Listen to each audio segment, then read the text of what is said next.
इस कहानी की शुरुआत होती है चिल्ली से, जहाँ पर हमें चिल्ली के एक रिमोट एरिया को दिखाया जाता है। आसपास के सभी लोग इस माइन में काम करके अपना गुजर बसर करते हैं और आज 5 अगस्त सन 2010 को दिखाया जाता है कि गांव के लोग हर रोज की तरह एक बार फिर से इस माइन में काम करने के लिए जा रहे हैं। वहीं दूसरी तरफ माइन के इंजीनियर को यानी कि सेफ्टी ऑफिसर को दिखाया जाता है, जो माइन के ओनर के पास जाता है। उसे बताता है कि मुझे माइन के अंदर से एक कांच का टुकड़ा मिला है। दरअसल जब ये पहाड़ों और जमीनों को खोदते हैं तो वहाँ पर जानबूझ के वो कांच के टुकड़े लगा देते हैं ताकि जमीन के अंदर कोई भी पत्थर खिसके तो उन्हें पता चले। वो कहता है कि हमें माइन का काम बंद करना चाहिए, लेकिन माइन का जो ओनर होता है वो कहता है कि हम ऐसा नहीं कर सकते, तुम्हें काम को चालू रखना होगा। वहीं दूसरी तरफ हमें ट्रक को दिखाया जाता है जिसमें 33 लोग माइन के अंदर चले जाते हैं। ये माइन इतनी बड़ी होती है कि इन्हें अपने जगह पहुंचने में कई घंटे लग जाते हैं और अब ये जमीन से 1700 फीट नीचे है। लेकिन कुछ ऐसे भी माइनर्स होते हैं जो कि इनसे भी 600 फीट नीचे हैं। पिछले 10 सालों से इन्होंने जमीन को बहुत अंदर तक खोद दिया है। वहीं सेफ्टी ऑफिसर को दिखाया जाता है जो माइन के अंदर आता है। उसे वहाँ पर और भी कांच के काफी ज्यादा टुकड़े दिखाई देते हैं, जिसे देखकर वो बहुत ही डर जाता है और साथ में उसे दीवार में एक बहुत बड़ी दरार दिखाई देती है। लेकिन वो कुछ भी नहीं कर सकता क्योंकि माइन के ओनर ने कहा है कि काम को चालू रखना चाहिए। अब जमीन के 1700 फीट नीचे है जहाँ पर वो माइनर्स काम कर रहे होते हैं। तभी अचानक वहाँ पर जमीन हिलना शुरू हो जाती है। सबके सब पूरी तरह से घबरा जाते हैं। सेफ्टी ऑफिसर वहाँ पर आता है और सबको गाड़ी में बिठा कर यहाँ से निकलने की कोशिश करता है, लेकिन तभी आगे चट्टान गिरने की वजह से जिस रास्ते से ये बाहर जा सकते थे वो पूरी तरह से बंद हो जाता है। अब इन्हें कुछ भी समझ में नहीं आता कि इन्हें क्या करना चाहिए। तभी ये डिसाइड करते हैं कि इन्हें 600 फीट और नीचे जाना चाहिए जहाँ पर दूसरे माइनर काम कर रहे हैं, क्योंकि वहाँ से निकलने का भी एक रास्ता होता है। ये अपनी गाड़ी को उस तरफ मोड़ लेते हैं, लेकिन तभी ये देखती हैं कि 2 और माइनर्स हैं जो उनकी गाड़ी का पीछा कर रहे हैं। इन्हीं में एक होता है जिसका नाम मारियो होता है। मारियो उन दोनों का हाथ पकड़कर उन्हें ऊपर खींच लेता है और जब अभी ये 600 फीट और नीचे जा रहे थे, लेकिन तभी इनके सामने एक दूसरी गाड़ी आ जाती है जो उन माइनर्स की गाड़ी होती है जो उनसे 600 फीट नीचे काम कर रहे थे। वहाँ का जो रास्ता था वो पूरी तरह से बंद हो चुका है और अब इनके सामने जो सड़क होती है वो भी फटना शुरू हो जाती है, जिसके बाद सभी अपनी जान बचाने के लिए गाड़ी से उतरकर एक किनारे पर खड़े हो जाते हैं। और इससे पहले कि ये कुछ समझ पाए, इनके ऊपर एक बहुत ही बड़ी चट्टान गिरती है जो रास्तों को पूरी तरह से ब्लॉक कर देती है। ये चट्टान इतनी बड़ी होती है जिसका धमाका ऊपर तक सुनाई देता है और ऊपर भी सबको समझ आ जाता है कि नीचे कोई न कोई हादसा हुआ है और अब ये सब के सब माइन के अंदर फंस जाते हैं। चट्टान गिरने की वजह से कई लोग जख्मी हो जाते हैं और वो अपने सभी जख्मी साथी को पट्टी करना चाहते हैं, लेकिन इनके पास ऐसी कोई भी फैसिलिटीज नहीं होती। और तभी यहाँ से जब पूरी धूल हट जाती है तो मारियो देखता है कि इनके रास्ते के बीचों बीच एक बहुत बड़ी चट्टान गिर चुकी है, जिसे खोदना और इसके दूसरी तरफ जाना बिल्कुल नामुमकिन है। दूसरी तरफ में माइन के बाहर वाला सीन दिखाया जाता है जहाँ पर सभी काम करने वाले माइनर्स की फैमिली बाहर पहुंच जाती है, क्योंकि सबको पता चल जाता है कि माइन के अंदर हादसा हुआ है और माइन के अंदर जो लोग होते हैं वो वहां पर फंस चुके हैं। मीडिया के थ्रू ये पूरी न्यूज पूरी दुनिया में आग की तरह फैल जाती है। वहीं दूसरी तरफ हमें माइन के अंदर का सीन दिखाया जाता है जहाँ पर एक सुपरवाइजर होता है जिसका नाम लियोस होता है। वो वहाँ पर सभी लोगों को गिनता है। उसे पता चलता है कि यहाँ पर 33 लोग हैं। अब यहाँ पर एक रिफ्यूजी एरिया भी होता है जो इसी हादसों के लिए बनाया गया है,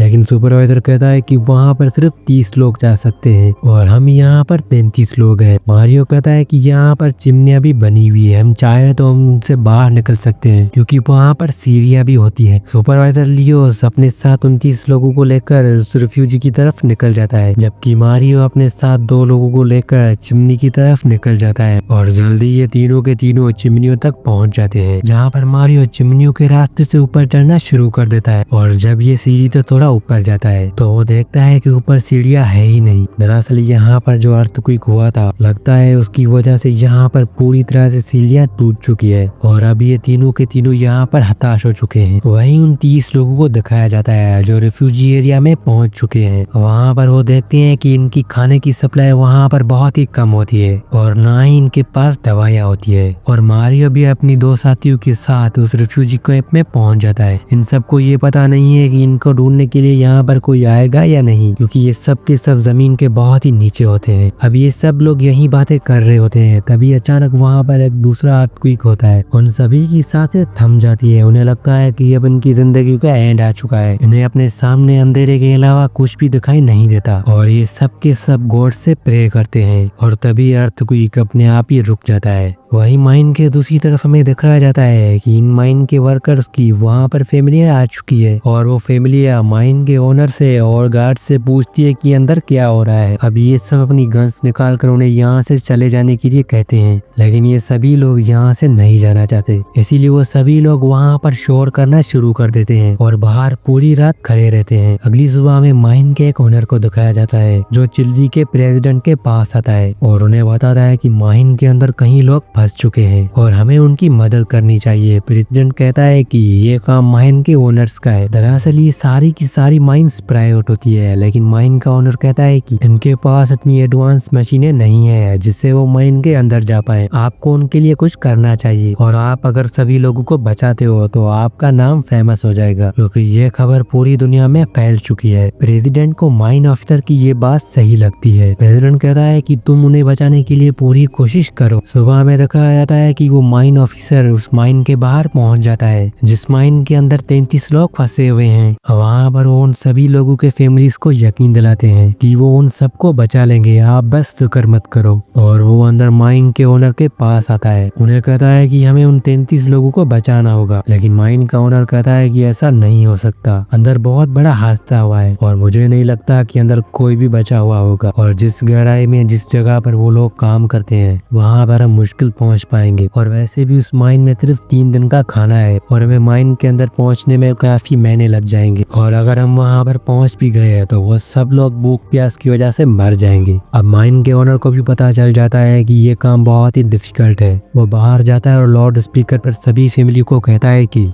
अब हम इस ऑपरेशन को जल्दी स्टार्ट नहीं कर सकते क्योंकि माइन के अंदर कोई भी जिंदा नहीं होगा। तभी एक लेडी जिसका भाई नीचे माइन में फंसा हुआ होता है वो माइन ऑफिसर को एक जोरदार थप्पड़ मारती है क्योंकि उसे अभी भी यकीन है कि उसका भाई नीचे जिंदा है। और अब यहाँ पर जितने भी लोग होते हैं वो यहाँ पर चिल्लाने लगते हैं। वो उस माइन ओनर को कहते हैं कि हमारे रिश्तेदारों को बचा लो। माइन ऑफिसर उनकी ऐसी हालत देखता है तो वो तय करता है कि वो उन लोगों की मदद करने के लिए माइन में जाएगा और प्रेसिडेंट की मदद से यहाँ पर एक माइन इंजीनियर को बुलाया जाता है जो स्कैन करके माइन ऑफिसर को बताता है जो नीचे रेफ्यूजी एरिया में 33 लोग फंसे हुए होते हैं। दरअसल यहाँ पर एक बहुत बड़ी चट्टान गिरने की वजह से पूरी माइन का रास्ता बंद हो चुका है और अब हमें वहाँ पर ड्रिल करके उन्हें निकालना होगा। वही माइन के अंदर दिखाया जाता है कि वो सभी लोग खाने के लिए एक दूसरे से लड़ रहे होते हैं और तभी मारियो कहता है कि हम सबको खाना संभाल कर खाना होगा। जब तक हमारे लिए कोई मदद यहाँ पर नहीं आ सकती तब तक हमें यहाँ पर कम से कम खाना चाहिए। माइन के बाहर एक बहुत बड़ी खोदने वाली मशीन को दिखाया जाता है। फिर वो वहाँ पर ड्रिलिंग करना स्टार्ट कर देते हैं, लेकिन चट्टान यहाँ पर इतनी हार्ड होती है कि इंजीनियर को ड्रिलिंग करने में बहुत ही तकलीफ हो रही थी। इनकी कई ड्रिल्स टूट जाती है लेकिन वो दिन रात मेहनत करते हैं। माइन ऑफिसर वहाँ पर जितने भी फैमिलियाँ होती है उनके लिए यहाँ पर टेंट के बंदोबस्त भी कर दिए हैं क्योंकि इनमें से कोई भी घर वापस नहीं जा सकता। वहीं उन 33 लोगों को जो रिफ्यूजी एरिया में होते हैं उन्हें ड्रिलिंग की आवाज सुनाई देती है। वो वहाँ पर सभी लोग बहुत ही खुश होते हैं क्योंकि इनकी जीने की उम्मीद एक बार फिर से जाग उठी है। धीरे धीरे वक्त बीतता है और उन्हें आज यहाँ पर 12 दिन हो चुके हैं। 12 दिनों से लगातार ड्रिल हो रहा है और ड्रिल उस जगह पर पहुंच जाता है जहाँ पर रेफ्यूजी एरिया है।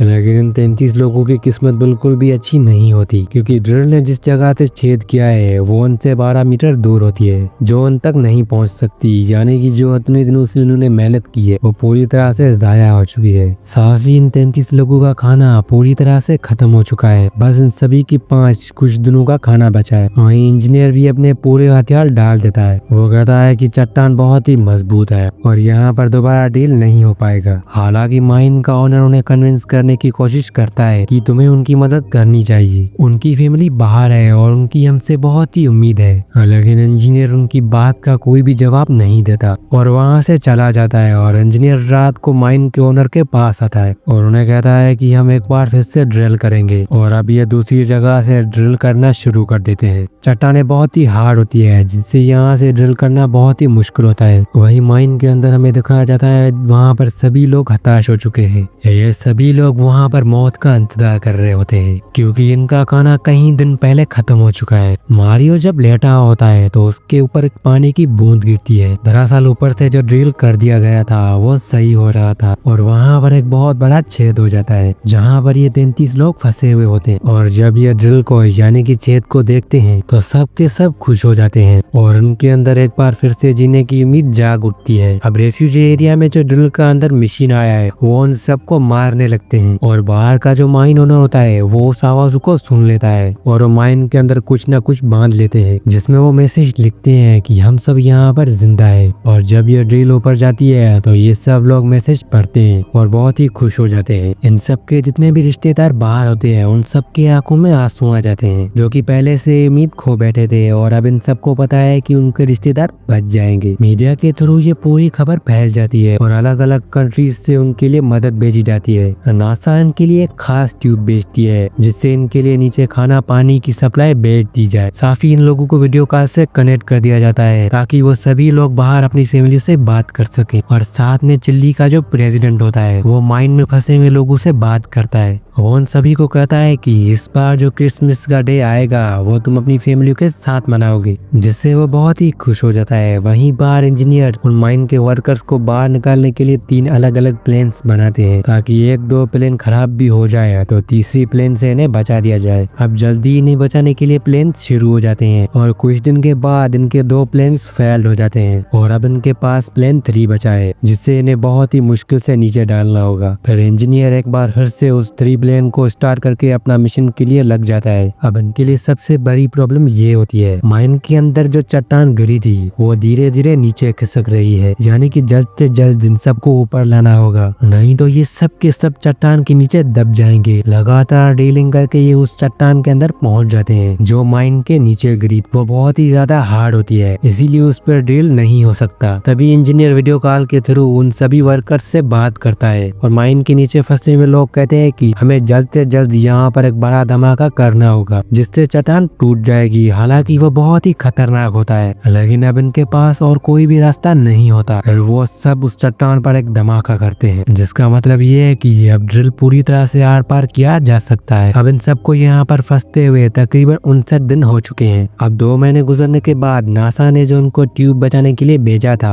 और उस ट्यूब को नीचे भेजा जाता है और पहला आदमी उस ट्यूब के अंदर जाने लगता है। जाने से पहले वो बहुत ही इमोशनल होते हैं क्योंकि उसने अपनी लाइफ के 69 डेज उस माइन में बिताए थे। उसके साथ ही अब भी माइन में होते हैं। इसके बाद उसे उस ट्यूब में बाहर भेजा जाता है लेकिन तभी अचानक रास्ते में ट्यूब फंस जाता है जिसकी वजह से उन्हें माइन में सांस लेने में बहुत ही दिक्कत हो रही थी। लेकिन एक बार फिर से उस ट्यूब को नीचे करके फिर ऊपर लाया जाता है जिस वजह से वो आदमी बाहर आ जाता है और एक एक करके अगले 24 घंटों में इन सबको यहाँ पर निकाल दिया जाता है। और इस तरह से इन 33 लोगों को जिन्होंने अपनी जिंदगी की उम्मीद पूरी तरह से खो ली थी उन सबको बचा लिया जाता है। मौत का इस तरह सामना करने के बाद इन्हें जिंदगी की इम्पोर्टेंट का पता चल चुका है। इन्हें पता चल जाता है कि जिंदगी में खाने की अहमियत क्या होती है और जिंदगी का तोहफा जो खुदा ने हमें दिया है उसकी क्या वैल्यू होती है। हमें जिंदगी की हर एक पल को जीना चाहिए ताकि भाग दौड़ की जिंदगी में हमेशा भागते रहना चाहिए। इसी सीन के साथ इस मूवी का यहीं पर ही एंड होता है। मैं उम्मीद करता हूँ कि वीडियो आपको पसंद आया होगा। अगर पसंद आएगा तो मेरे चैनल को सब्सक्राइब और वीडियो को लाइक कर देना।